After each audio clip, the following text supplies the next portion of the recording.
Good morning.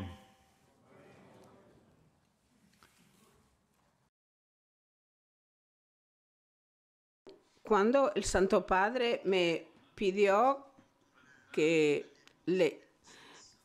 introduciera ese retiro, fui... Laudetur Jesus Christus, alabado sea Jesucristo. Radio Vaticana, Vatican News está transmitiendo las meditaciones para los miembros, delegados fraternos e invitados especiales en retiro en el marco de la 16ª Asamblea General Ordinaria del Sínodo de los Obispos. Vamos inmediatamente a la casa fraterna de Sacrofano, donde están reunidos los miembros de los participantes en este retiro espiritual que inició en la vigilia de ayer. El padre Timothy Radcliffe ha iniciado con la meditación. Damos la línea a la colega que traduce en simultáneo. Y él dijo que el católico es católico unto. Cuando nosotros escuchamos y nos escuchamos en las próximas semanas, tendremos desacuerdos. Y mi oración es que se pueda decir sí y más que decir no. Porque yo creo que esta es la manera sinodal, porque el no a veces, claro, a veces el no es necesario. En la segunda lectura, San Pablo dice a los filipenses: completen mi regocijo siendo de la misma mente, con el mismo amor, unidos en el corazón, pensando una cosa. Nosotros estamos aquí porque nos estamos unidos en el corazón y en la mente. La mayoría de las personas que han participado en el proceso sinodal tienen con una sorpresa frente a la alegría. Para muchos es la primera vez, porque es la primera vez que la Iglesia los invitó a hablar de su propia fe, de sus esperanzas, y por algunos de nosotros, claro, hay también una suerte de miedo, de recelo de lo que nos espera. Algunos esperan que la Iglesia pueda cambiar dramáticamente, que se puedan tomar decisiones radicales sobre, por ejemplo, el papel de las mujeres en la Iglesia. Otros tienen miedo, tienen temor exactamente de esos mismos cambios, de esas mismas novedades, y tienen miedo que puedan llevar simplemente a una división, a un cisma. Incluso algunos de vosotros preferirían no estar aquí, no encontrarse aquí. Un obispo me dijo que él ha rezado para no ser elegido para llegar aquí, para poder estar aquí. Y la oración se ha cumplido, no está aquí. Y tal vez sois como el hijo del Evangelio, que inicialmente no quiere ir a la viña, no quiere ir a trabajar, pero al final va. Y vosotros estáis aquí. Han venido aquí. Nosotros en el Evangelio siempre escuchamos estas palabras: no tengan miedo, no tengan miedo, no tengan temor. San Juan dice que el perfecto amor tiene que acabar con el miedo. Pues tenemos que empezar rezando que el Señor pueda liberar, pueda quitar el miedo, el temor de nuestros corazones. El miedo al cambio, por algunos, por otros, es el miedo frente que no va a cambiar mucho. Al fin y al cabo, la única cosa pero que tenemos que temer es el miedo, es el mismo miedo.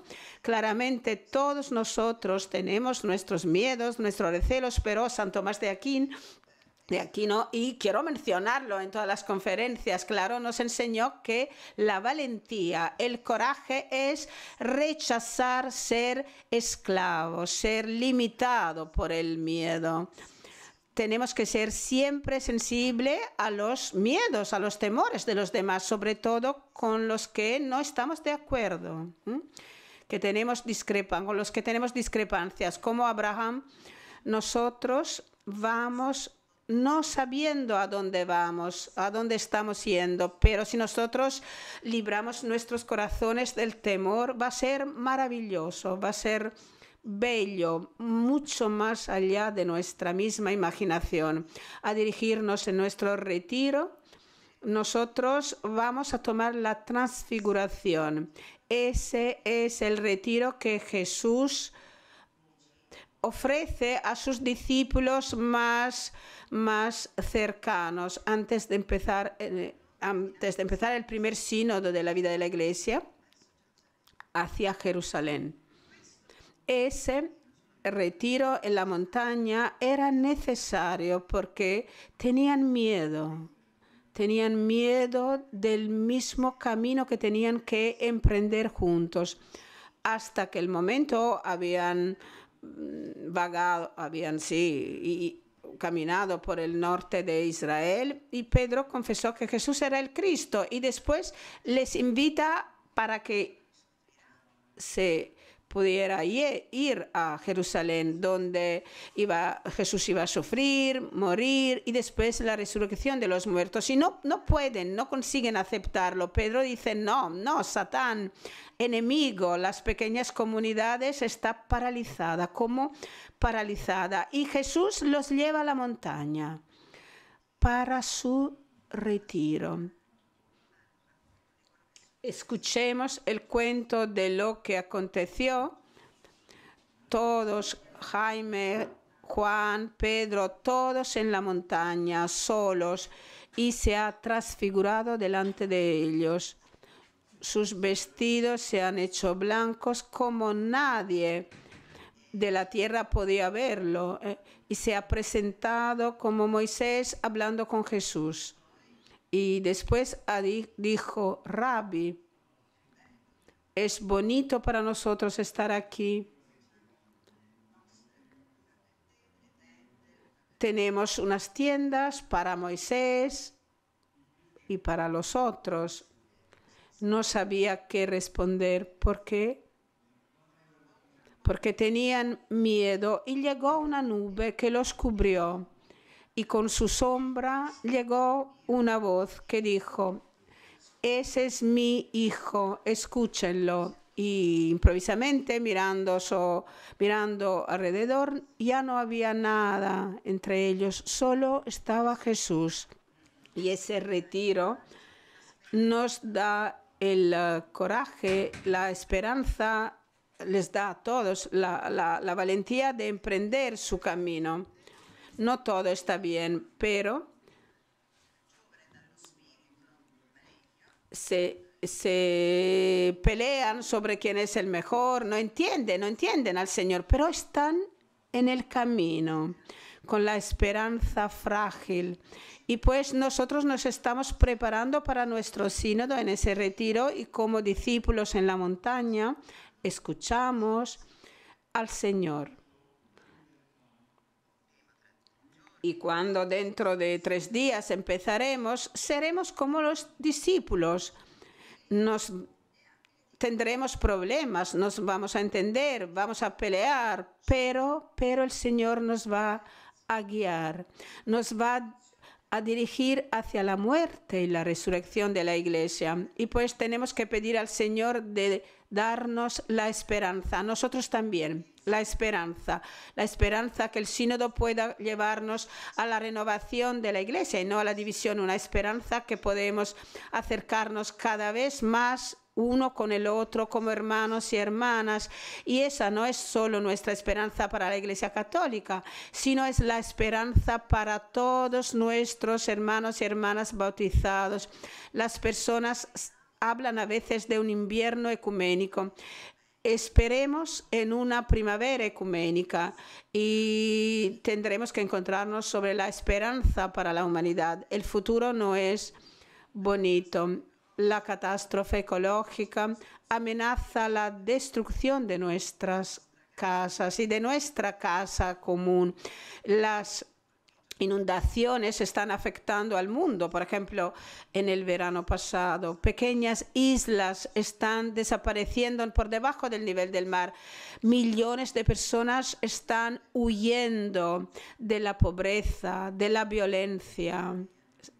Miles han muerto ahogados en nuestro mar Mediterráneo, no lejos de aquí. Y muchos padres rechazan llevar a sus hijos en un mundo que parece estar destinado a cosas feas. En China, los jóvenes tienen unas camisetas en que está escrito: somos la última generación. Y bueno, encontrémonos aquí en la esperanza, esperanza para la humanidad, esperanza para los jóvenes. No sé cuántos padres tenemos aquí en el sínodo, pero gracias a todos vosotros, gracias por tener en su corazón nuestro futuro y para esperar en nuestro futuro.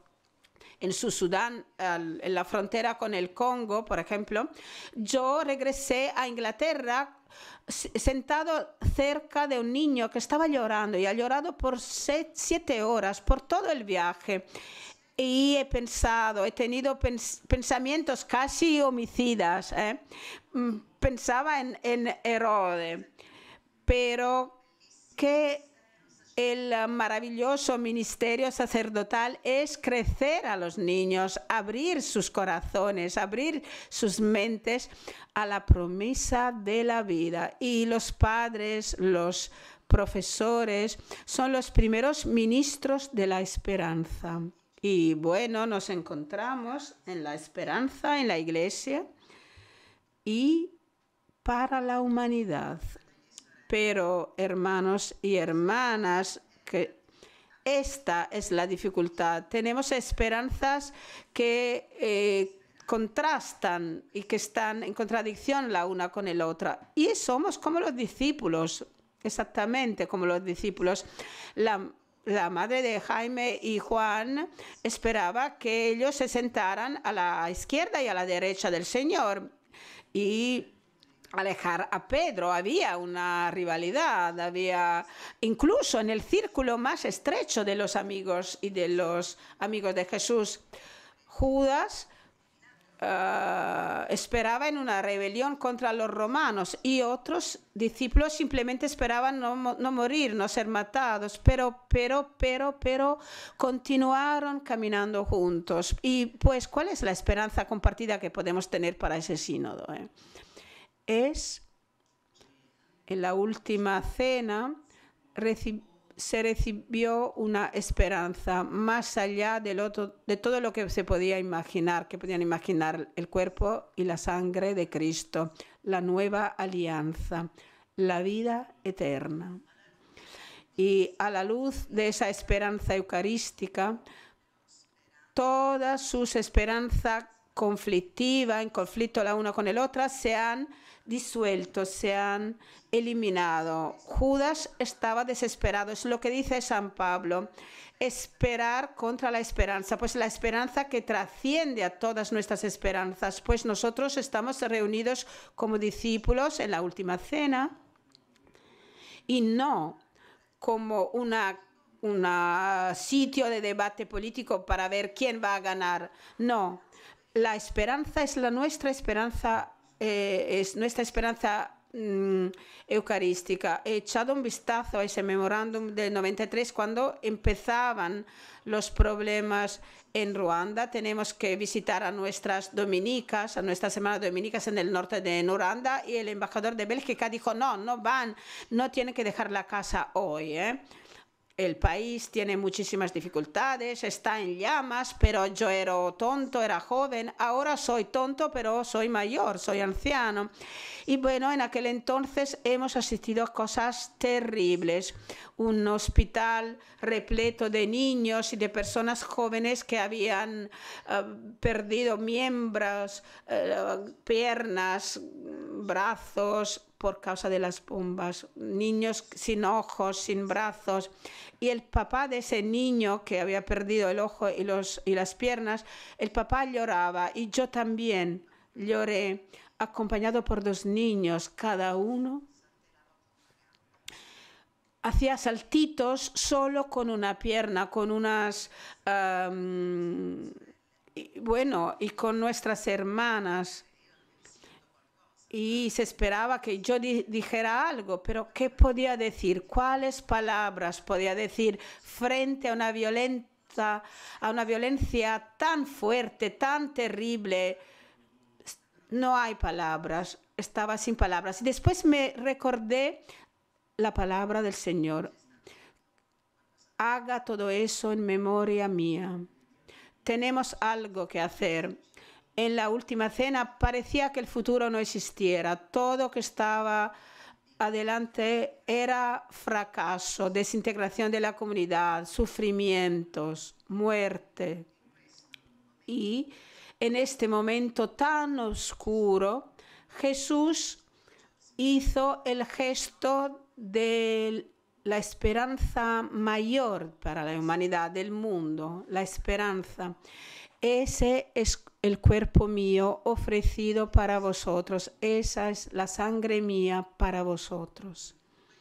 Esta es la esperanza que nos llama, que nos convoca mucho más allá de cualquier división. Cuando mis hermanos dominicos de Ucrania ha celebrado la misa para algunas hermanas que tenían que trasladarse por causa de la guerra, todo estaba listo para salir, ¿eh? Todos los que podían ofrecer era un plato de plástico rojo. Y ese es el símbolo con que el Señor demostró que estaba con nosotros. Están ahí sentados en el medio de la desesperación, pero yo estoy aquí con vosotros en ese plato rojo de plástico, no en un plato de oro, no. Y esta es la esperanza eucarística del sínodo. El Señor está con nosotros y con nosotras. La esperanza de la Eucaristía es lo que va más allá de nuestra imaginación. El Apocalipsis, la muchedumbre que no se podía contar de cada nación, tribus, personas, idiomas, todos delante de la tierra y del trono vestidos de blanco. Y tenían unas palmas y gritaban, salvación. La salvación pertenece a nuestro Señor sentado en el trono y al Cordero. Esa es la esperanza que los discípulos vieron en la montaña y en el Señor transfigurado. Se pueda hacer que el conflicto de nuestras esperanzas pueda ser cada vez menor, casi absurdo, si nosotros somos realmente en camino hacia el reino del cielo. Es importante. Si estás en la línea de los tradicionalistas o de los progresistas, incluso la diferencia entre los dominicos y los jesuitas no tiene significados. Y bueno, más o menos, digamos así, todo puede ser.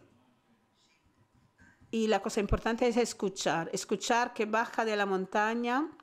Y la cosa importante es continuar caminando con confianza. El mayor don llegará desde los que no están de acuerdo con nosotros y tendremos la osadía y la valentía de escucharlos durante nuestro camino sinodal.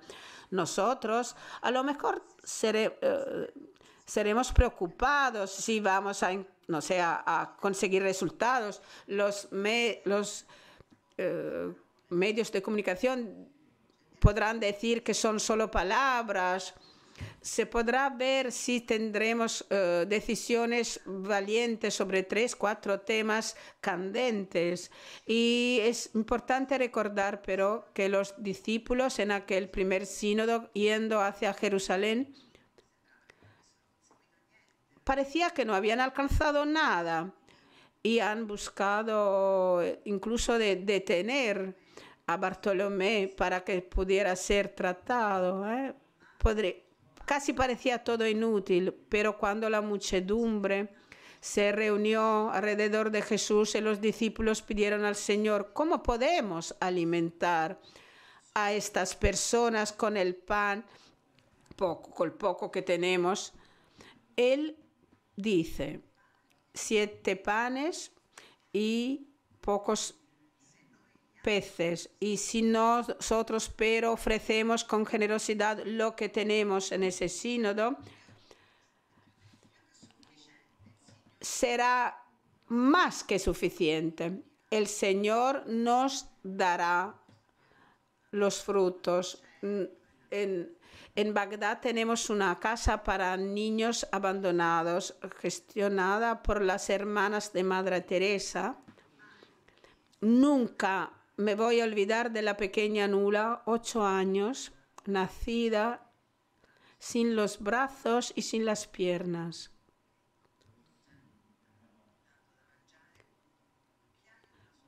Que alimentaba a otro con una cuchara en su boca. Y la pregunta es: ¿cuál es el punto fuerte de esos actos de bondad en esas zonas de guerra? ¿Hacen la diferencia o simplemente es algo insignificante?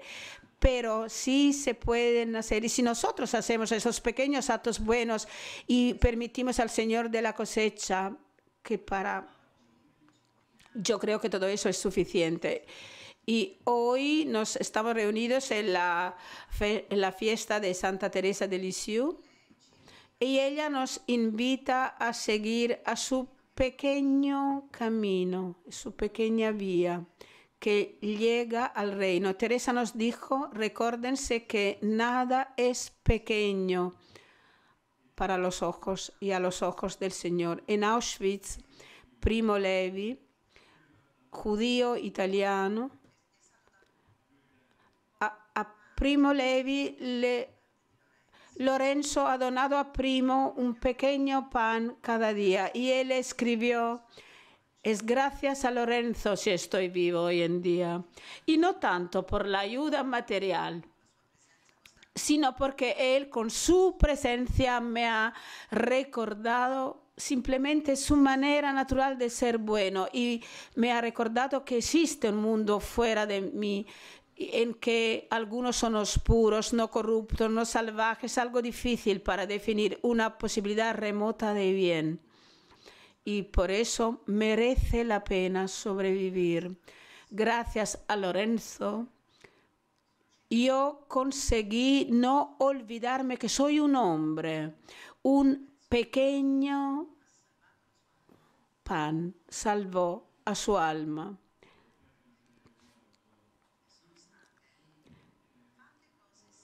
Y es importante hacer cosas simples y bien. Nuestra esperanza es que cualquier obra pequeña, simple, podamos hacer en ese sínodo tendrá frutos que irán más allá de nuestra imaginación. Dios se ha donado a los discípulos. Durante ese sínodo compartimos no solo tenemos que compartir no solo nuestras convicciones y nuestras palabras, sino que tenemos que compartir a nuestra misma persona con generosidad eucarística. Si abrimos nuestros corazones recíprocamente, van a acontecer cosas maravillosas.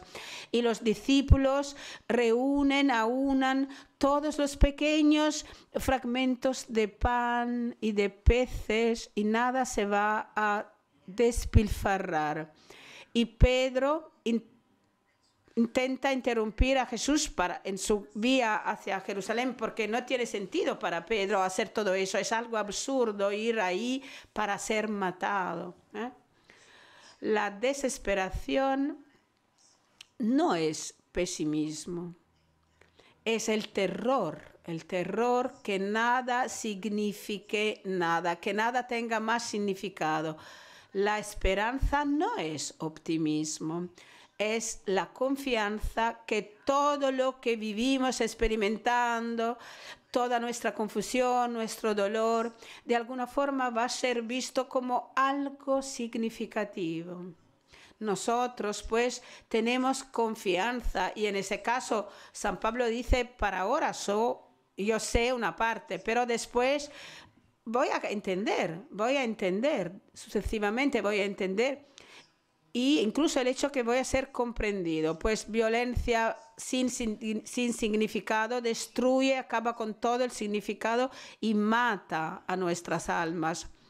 San Óscar Romero, el arzobispo de San Salvador, que visitó la escena de un masacre y vio a un cuerpo de un joven muchacho, de un joven chaval, y dijo, bueno, solo era un niño, él dijo, ahí con el rostro hacia arriba, en el foso se veían las balas, se veía la sangre y los ojos estaban abiertos, como si estuviera pidiendo el porqué de su matanza, el porqué estaba muriendo y no entendiendo el porqué. Pero en aquel momento, San Óscar Romero entendió el motivo de su vida, de su llamada, de donar la vida suya.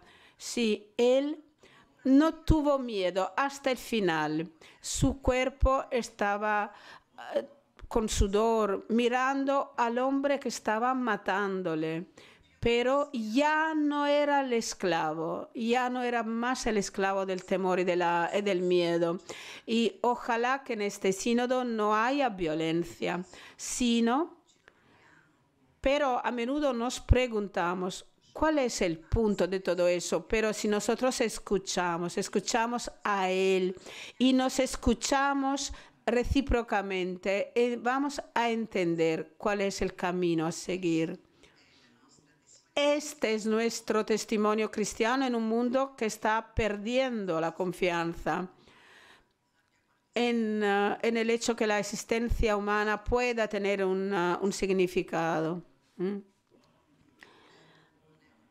La vida no es un cuento contado por un idiota que no tiene significado, sino es que a través de nuestro pensamiento, a través de nuestra oración, a través de nuestra escucha, todos juntos, escucha de los grandes temas, reflexión de los grandes temas que la Iglesia y el mundo están afrontando. Nosotros somos testigos de nuestra esperanza en el Señor, que brinda significado a toda vida humana. Cada escuela cristiana es un testimonio de nuestra esperanza. Una luz allí presente en la oscuridad. Y que significa que la oscuridad no prevaleció en Bagdad. Por ejemplo, los dominicos tenían un lema, tenían una academia con ese lema. Aquí se aceptan todas las demandas, todas las preguntas. En medio de una zona de guerra, una escuela es testimonio de nuestra esperanza, y es testimonio que la insensatez de la violencia no va a tener la última palabra, no va a ser el final. En Siria, en una ciudad prácticamente azotada por la terrible violencia, pero ahí, en el medio de esa ciudad destruida, fundamos una pequeña escuela católica, donde un jesuita holandés dijo, no quiero irme a pesar de las amenazas y de la violencia. Ahí estaba, en ese jardín. Y le dispararon y lo hemos encontrado en una...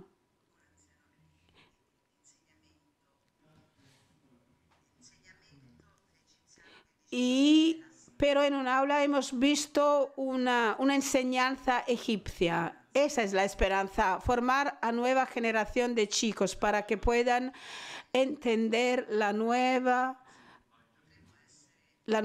significado de la vida. Y pues, hermanos y hermanas, puede ser que somos divididos con esperanzas diferentes, pero si nos escuchamos recíprocamente, si intentamos escuchar y entender su voluntad, si así es, nosotros seremos unidos en la esperanza que va más allá, que trasciende nuestros desacuerdos, y tocados a los que San Agustín llamó la belleza antigua y nueva.